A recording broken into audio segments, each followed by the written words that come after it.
आज हम कंपटीशन का सबसे अच्छा क्वेश्चन करने वाले हैं और इस टाइप का क्वेश्चन ज़्यादातर एसएससी सीजीएल और बीपीएससी में पूछा जाता है।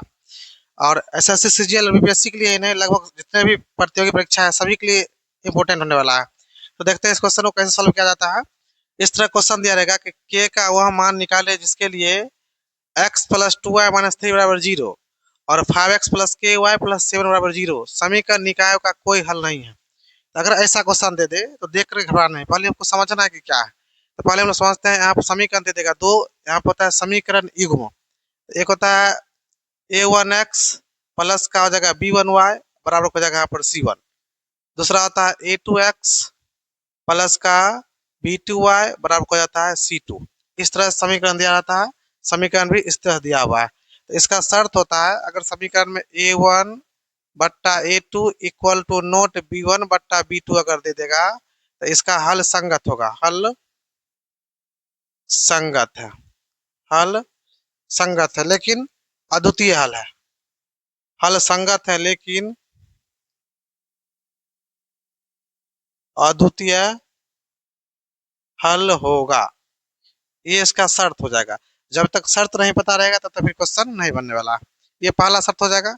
दूसरा शर्त इसी में दे देगा ए वन बट्टा ए टू बराबर बी वन बट्टा बी टू बराबर हो जाएगा सी वन बट्टा सी टू। अगर इस तरह दे देता है तो इसका भी हल क्या हो जाएगा, संगत हो जाएगा। इसका भी हल क्या होगा, संगत होगा। लेकिन लेकिन अनेक हल होगा। लेकिन अनेक हल होगा। ये दो शर्त हो गया। और तीसरा शर्त यहाँ पर लिख लेते हैं। तीसरा शर्त क्या होगा तो वो देखते हैं। इसमें अगर दे देगा इस तरह से ए वन बट्टा ए टू बराबर बी वन बट्टा B two equal to not दे देगा यहाँ पर सी वन बट्टा सी टू। तो यहाँ पर दिया ना कोई हल नहीं है, तो इसी को होता है कोई हल नहीं है। कोई हल नहीं है। ये तीन शर्त हो गया। ठीक है, पहला शर्त हो जाएगा ए वन बट्टा ए two equal to not B one बट्टा बी टू। तो इसका हल संगत होगा लेकिन हल क्या हो जाएगा, अद्वितीय। क्वेश्चन में कह देगा अद्वितीय हल है तो उसके लिए शर्त ये लगाना होगा। दूसरा आ जाएगा यहाँ पर ए वन बट्टा ए टू बराबर बी वन बट्टा बी टू बराबर सी वन बट्टा सी टू। इसका भी हल संगत होगा लेकिन ये अनेक हल होगा। लेकिन तीसरा शर्त है कि ए वन बट्टा ए टू बराबर बी वन बट्टा बी टू और बराबर का नहीं होगा सी वन बट्टा सी टू का, तो इसका कोई हल नहीं होगा। यही क्वेश्चन दे देगा, इसमें दिया है कि कोई हल नहीं है। तो इसके लिए कैसे बनाएंगे उसको हम बढ़िया देखते हैं कि बनाना कैसे वो। तो इसको बनाने के लिए सबसे पहले हम लोग देखते हैं क्या करेंगे वो। पहले समीकरण यहाँ लिख लेते हैं। समीकरण दिया हुआ एक्स प्लस का टू वाई और इसको बराबर कर लेंगे क्योंकि यहाँ माइनस उधर जाएगा तो जाएगा प्लस का थ्री। दूसरा आ जाएगा यहाँ पर फाइव एक्स प्लस का के वाई और बराबर ये प्लस में है उधर जाएगा तो जाएगा माइनस का सेवन। ये मेरा दो समीकरण बन गया। अब एक चीज देखना है यहाँ पर कि अगर इसके आगे कुछ नहीं है तो इसका मतलब एक रहता है ना। तो यहाँ पर ए वन का मान लिख लेंगे। ए वन बराबर हो जाएगा एक। बढ़िया समझना है। अगर एक बार समझ जाएंगे तो क्वेश्चन आसान से बनेगा। ए वन हो जाएगा, बी वन अगर लेंगे यहाँ पर तो बी वन हो जाएगा दो और सी वन लिखेंगे तो यहाँ पर हो जाएगा तीन। ए टू की चर्चा किया जाएगा तो ए टू हो जाएगा यहाँ पर पाँच, बी टू हो जाएगा वाई के साथ के लगा हुआ है के और सी टू हो जाएगा यहाँ पर माइनस का सात। अब हमें निकालना है ए वन बट्टा ए टू। तो पहले ए वन बट्टा ए टू निकाल लेते हैं। तो ए वन की वैल्यू है एक और ए टू की वैल्यू हो जाएगा पाँच। दूसरा जगह बी वन बट्टा बी टू निकालना है। तो बी वन की जगह हो जाएगा दो और बी टू की जगह हो जाएगा के। तीसरा निकालते हैं सी वन बट्टा सी टू, तो हो जाएगा तीन बट्टा माइनस तो सात। यहाँ पर कोई भी शर्त ना कोई नहीं मिल रहा है। तो एक यहाँ पर एक चीज देखिए लिखेंगे, चूंकि क्या कहता है कोई हल नहीं है। कोई कोई हल नहीं है।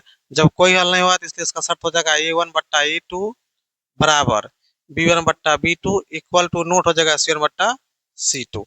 ऐसा क्वेश्चन दे हो जाएगा ना। इसको इस पर सेट करते हैं। ये हो जाएगा वन बाय फाइव बराबर टू बट्टा में के इक्वल टू नोट हो जाएगा यहाँ पर तीन बट्टा माइनस का सात।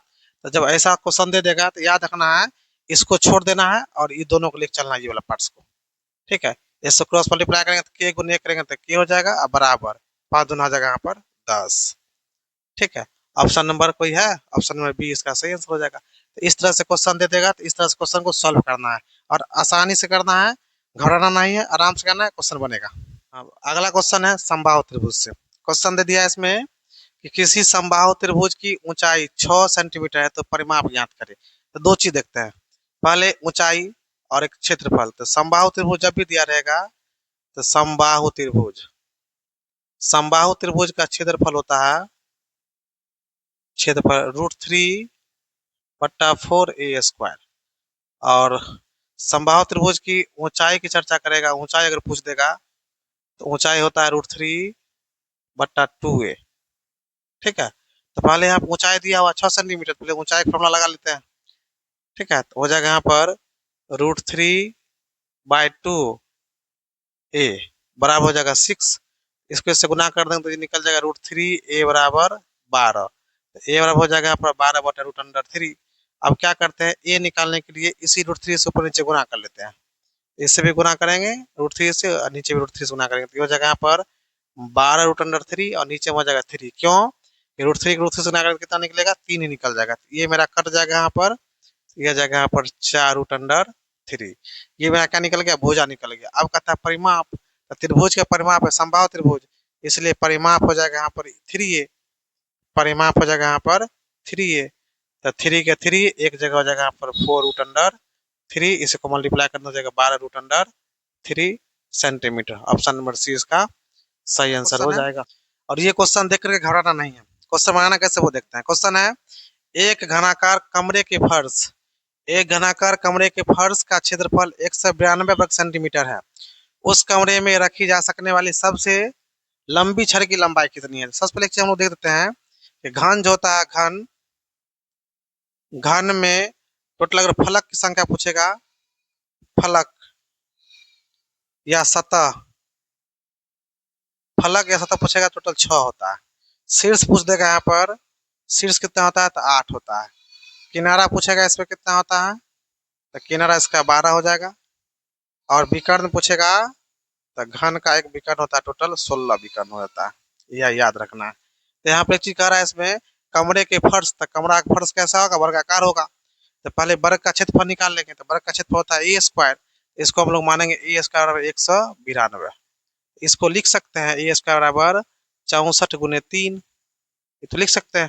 तो a बराबर हो जाएगा यहाँ पर √64 × 3। तो 64 का हो जाएगा 8, √3 रह जाएगा, ये 8√3 ये निकल जाएगा सेंटीमीटर में। क्या चीज निकल जाएगा, ये निकल जाएगा, भुजा निकल जाएगा। अब कहता है इसमें कि उस कमरे में रखी जा सकने वाली सबसे लंबी छड़, जैसे सबसे लंबी छड़ की चर्चा करेगा तो इसमें घन का विकर्ण निकलेगा। तो घन का विकर्ण का फॉर्मूला आता है √3a। क्या हो जाएगा, √3a। तो यहाँ पर हो जाएगा 8, यानी कि √3 लिख देंगे यहाँ पर, गुना हो जाएगा 8√3। तो एक चीज देखते हैं, 8 का 8 तो हो जाएगा गुना, ये √3 से गुना करेंगे तो 3 हो जाएगा, गुना कर देंगे तो यहाँ पर 24 सेंटीमीटर। ऑप्शन नंबर 20 का सही आंसर हो जाएगा। नेक्स्ट क्वेश्चन हो जाएगा, और क्वेश्चन है कि एक वर्ग का परिमाप सेंटीमीटर में ज्ञात करें, जिसका क्षेत्रफल एक समचतुर्भुज जिसके विकर्णों की माप 8 सेंटीमीटर और 16 सेंटीमीटर है के क्षेत्रफल के बराबर है। वर्ग का क्षेत्रफल होता है a² बराबर हो जाएगा 1/2, यानी कि समचतुर्भुज के क्षेत्रफल के बराबर हो जाएगा d1 गुने d2 के बराबर। तो a² निकालना, यानी कि ये निकाल, a² हो जाएगा यहाँ पर 1/2, d1 की जगह हो जाएगा 8, d2 की जगह हो जाएगा यहाँ पर 16। ये काट देंगे यहाँ पर, 8 में कट गया, 2 8 16। तो a² बराबर हो जाएगा यहाँ पर 64। तो a बराबर निकल जाएगा √64। तो a का मान निकल जाएगा, हो जाएगा 8। ये निकल गया 8 सेंटीमीटर। अब निकलना है परिमाप। परिमाप किसका निकलना है, वर्ग का परिमाप। तो परिमाप जो होता है वर्ग का परिमाप, वर्ग का परिमाप, वर्ग का परिमाप हो जाएगा यहाँ पर 4a। तो 4 का 4 एक जगह निकाले यहाँ पर 8 सेंटीमीटर, इसको 8 से गुना कर देंगे तो निकल जाएगा यहाँ पर 32 सेंटीमीटर। ऑप्शन नंबर डी इसका सही आंसर हो जाएगा। गजब क्वेश्चन है, और ये क्वेश्चन एग्जाम में पीछा नहीं छोड़ने वाला है। ठीक है, ये क्वेश्चन मिलेगा ही मिलेगा, और ऐसा क्वेश्चन को पहले ही पढ़ा दिया है और बता दिए कि इस टाइप का क्वेश्चन रहेगा तो इसका आंसर क्या मानना है। जैसे यहाँ पर दिया 542 + 321, एक को मानेंगे ए, एक को मानेंगे बी। a + b का स्क्वायर कर लेंगे, फिर दूसरा आ जाएगा माइनस है, माइनस हो जाएगा यहाँ पर a - b का होल स्क्वायर। नीचे भी सेम चीज, इसको a गुने b मान लेंगे इस तरह से। तो ऊपर वाला का अगर पूरा हम तोड़ेंगे तो ये मेरा मिल जाएगा यहाँ पर a² पहले वाला का, इसका b² + का 2ab माइनस इसको अगर तोड़ना है तो पहले क्या करते हैं, एक बार अच्छा समझने के लिए लिख लेते हैं, ए स्क्वायर प्लस का बी स्क्वायर माइनस का 2ab हो जाएगा ये, और बट्टा में हो जाएगा ए गुने बी। अब इसका ब्रैकेट खत्म कर लेते हैं तो हो जाएगा ए स्क्वायर प्लस का बी स्क्वायर प्लस का 2ab माइनस का ए स्क्वायर माइनस का बी स्क्वायर प्लस का 2ab, बट्टा में हो जाएगा ए गुने बी यानी कि ए बी। यहाँ a b square minus b square plus cancel, a square minus a square plus cancel हो जाएगा, तो 2a प्लस 2ab मिलकर हो जाएगा यहाँ पर 4ab, और बट्टा में हो जाएगा A B. E C cancel हो जाएगा, इसका आंसर क्या हो जाएगा 4 हो जाएगा।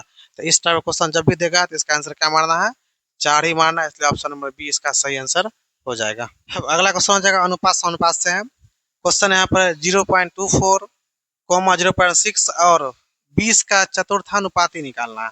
तो इसको लिखेंगे कैसे वो देखते हैं, इसको क्या कैसे लिखेंगे, इसको लिखेंगे 0.24, ये अनुपात हो जाएगा 0.6, और लगा हुआ है यहाँ पर समानुपात हो जाएगा 20, और इधर कुछ नहीं तो इसको क्या मानेंगे x मान लेंगे। इस तरह से क्वेश्चन को बनाना है। तो क्या करना है, अंदर का अंदर से गुना करना है, बाहर का बाहर से गुना करना है ना। तो बाहर का बाहर से करेंगे तो हो जाएगा यहाँ पर 0.24x बराबर ये हो जाएगा यहाँ पर 0.6 इंटू हो जाएगा यहाँ पर 20। इसको निकालेंगे तो हो जाएगा x बराबर यहाँ पर 0.6 इंटू 20, बट्टा में हो जाएगा यहाँ पर 0.24।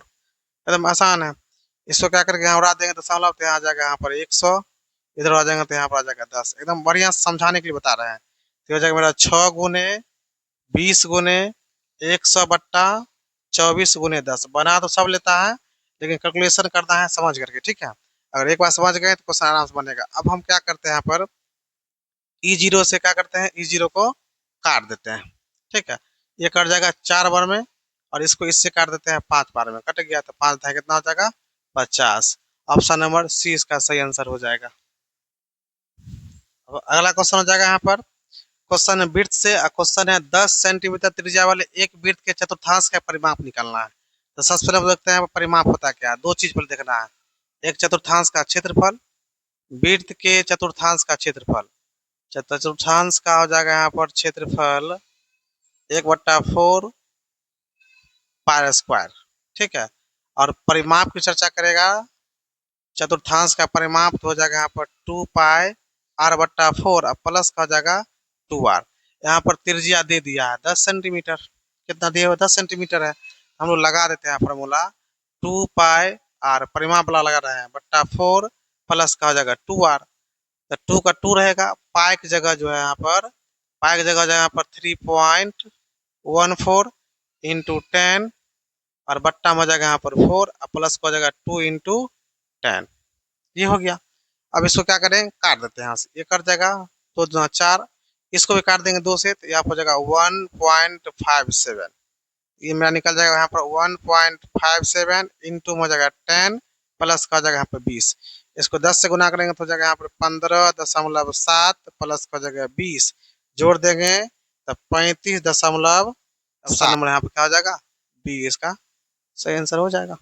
इस क्वेश्चन हो जाएगा, ये भी क्वेश्चन बहुत ही बवाल है अपने आप में, और ऐसा भी क्वेश्चन पूछ के फंसा देता है। तो क्वेश्चन में फंसना ना है। यहाँ पर अनुसानी आवर्ती संख्या 0.1233 पर एकरिंग के बराबर भिन्न है। तब ऐसा क्वेश्चन को क्या बनाएंगे देखना है। अगर ऐसा क्वेश्चन दिया रहेगा ना तो पॉइंट के बाद जो संख्या टोटल वो लिख लेना है। 123 लिख लिया, माइनस कर लेंगे, जिस पर एकरिंग ने दिया उस पर से इसको माइनस कर देना है, माइनस कर दिया। अब बट्टा, बट्टा क्या करना है, जिस संख्या पर एकरिंग मतलब जितना संख्या पर एकरिंग है उतना 9 डालना है यहाँ पर, और जितना ब्रेकिंग नहीं है उतना 0। तो दो संख्या ब्रेकिंग है तो उतना क्या लगाएंगे 0 लगा देंगे। ये घटा देंगे 111 बट्टा हो जाएगा यहाँ पर 900, ये कट जाएगा, काटेंगे तो हो जाएगा यहाँ पर 300 करेंगे, तिया 300 तिया 900 हो जाएगा, और 37 तिया हो जाएगा यहाँ पर 111, यानी कि 37 बट्टा 300 हो जाएगा।